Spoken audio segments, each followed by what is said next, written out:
Well, look, on the free speech conversation, I'm pretty sure that Jimmy Kimmel was back on the air last night. And to the extent that he's not back on the air, it's because he's not funny and has terrible ratings. But the chances, it was a tough night personally for the vice president. J.D. Vance's half-brother, V.D. Vance, lost his bid to become mayor of Cincinnati. And I didn't even know J.D. Vance had a half-brother, but he does. And even though he got J.D.'s endorsement, he lost by more than 56 points. Jimmy Kimmel didn't have to dig deep for his roast of J.D. Vance.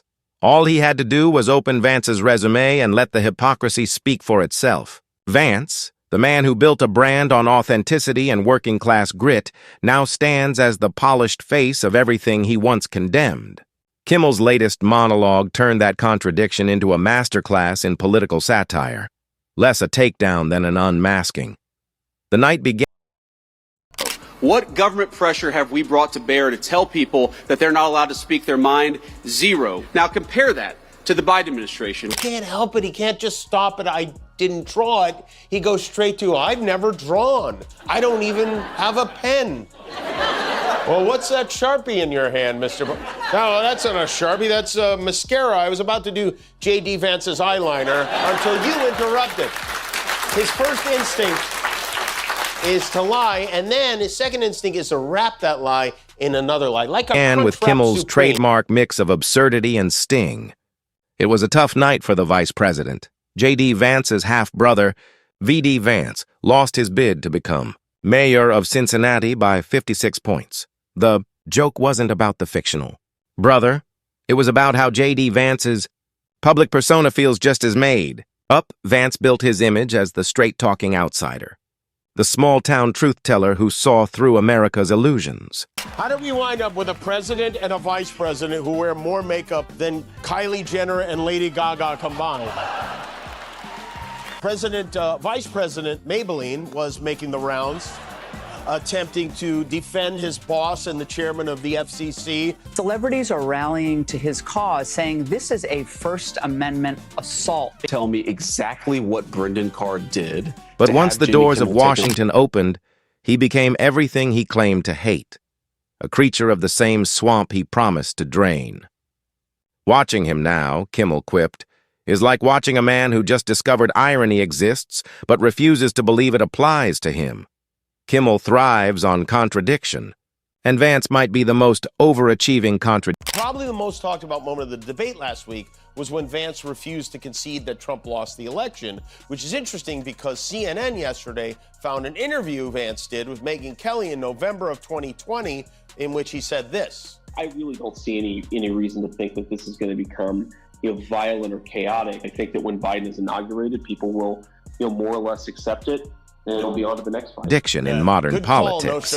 He's the man who wrote a best-selling memoir about rejecting elitism, only to sprint toward the elite club as soon as a Senate seat waved him in. His authenticity feels bottled, well-branded, shelf-stable, and suspiciously market-tested. Even Vance's relationship with the truth, Kimmel joked. Shoehorn that one in real good.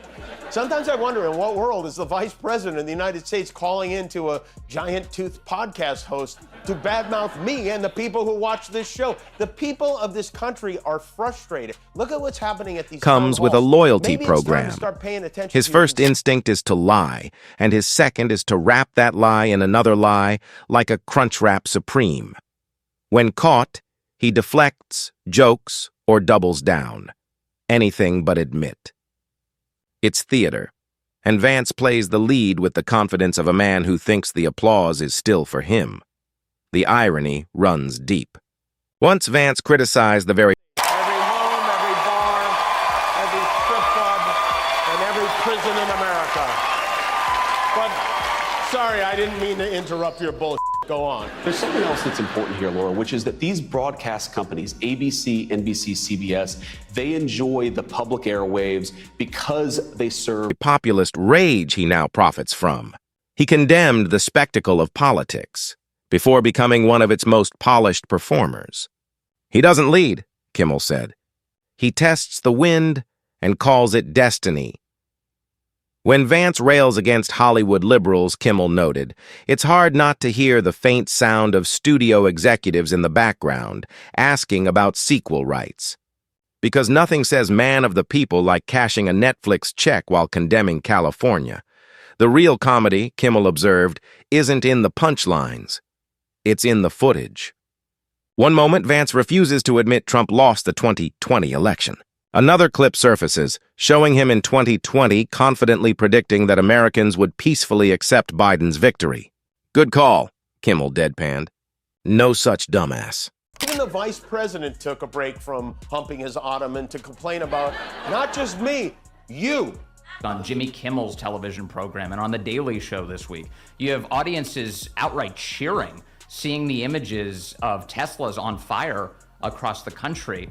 And I saw that and I thought, man, that really is a sign of how much the left has conditioned people to think that that's acceptable. Yeah, though I will say in defense of the American people, Jimmy Kimmel's show is so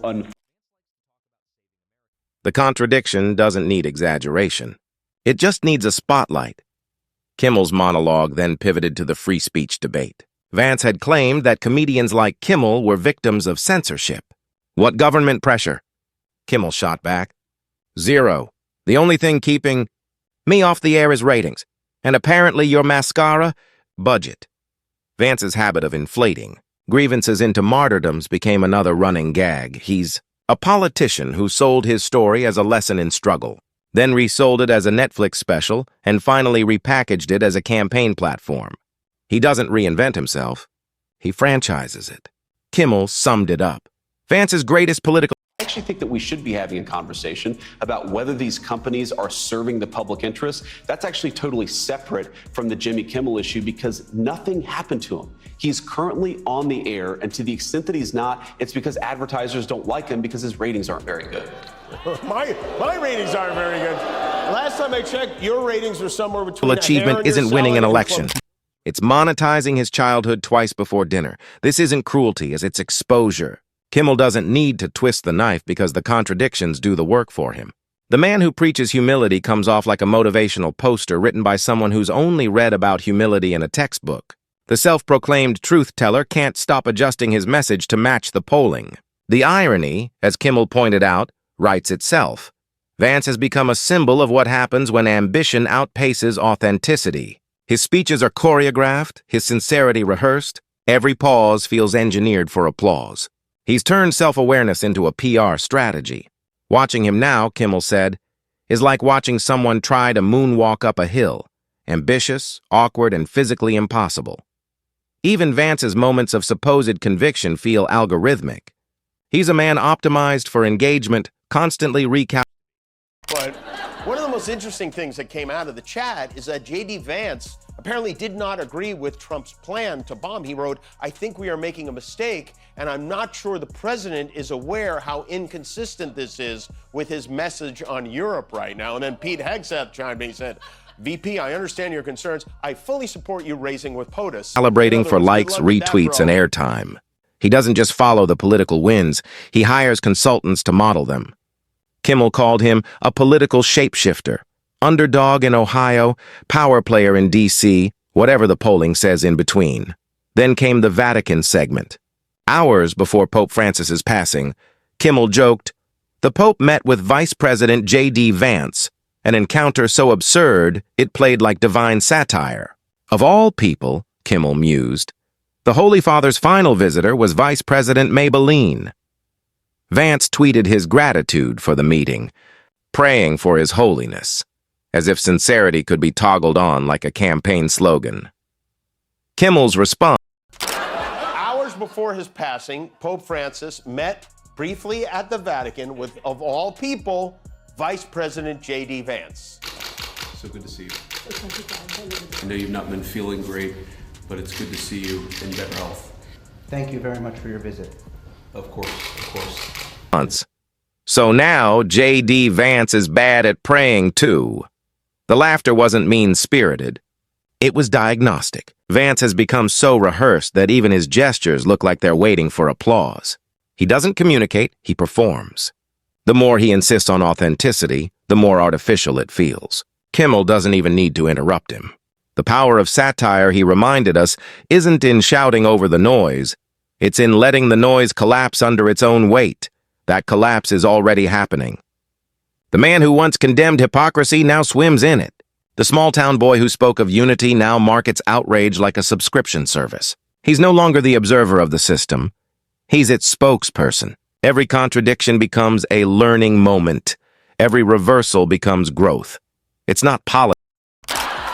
So then Vance was like, well, you know what? If you think we should do it, let's go. And they did. And again, we know all this because they accidentally added a reporter to their text chain. This is good, too. For whatever reason, Trump decided to send J.D. Vance's wife, Usha, to Greenland to meet with their realtor, I guess. I don't know why, but when they asked about it during a cabinet meeting yesterday, it didn't seem like Trump could quite remember Politics anymore. It's performance art, and that's what makes Kimmel's monologue sting. He didn't mock Vance as a villain or even a hypocrite. He revealed him as something more tragic, a reflection of the modern political brand. In the age of viral sincerity, Vance is what happens when belief becomes marketing. He's not selling leadership. He's selling a lifestyle, the American dream, now with optional ad placement. By the time Kimmel reached the finale, the laughter had turned knowing. Vance wasn't the hero or the villain. He was the placeholder, the prototype of a political generation that treats conviction like costume design. Kimmel didn't destroy him with anger. He dismantled him with recognition. Because the truth about J.D. Vance, he said, is that he's not dangerous because he's different. He's Oh, man, what a way to go, huh? I mean, Holy Father, do you have any last wishes? Well, not this, not this. Not a meet and greet with Vice President Maybelline. No, thank you.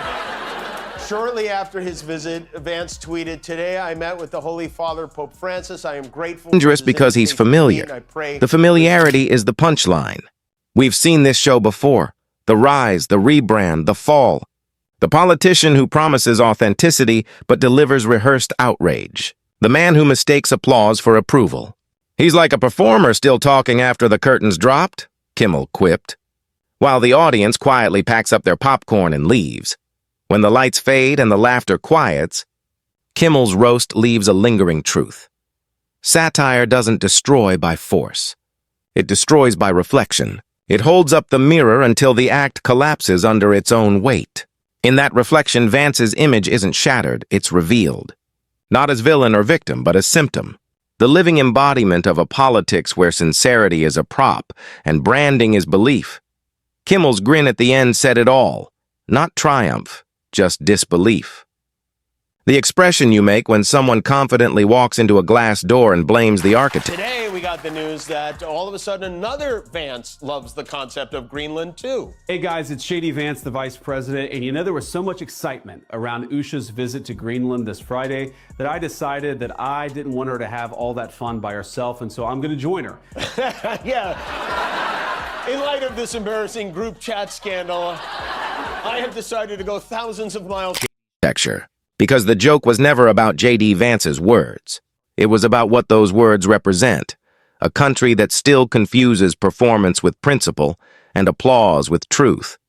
And as the credits rolled, Kimmel didn't need a final punchline. The laughter itself was enough. Sharp, weary, and unmistakably American.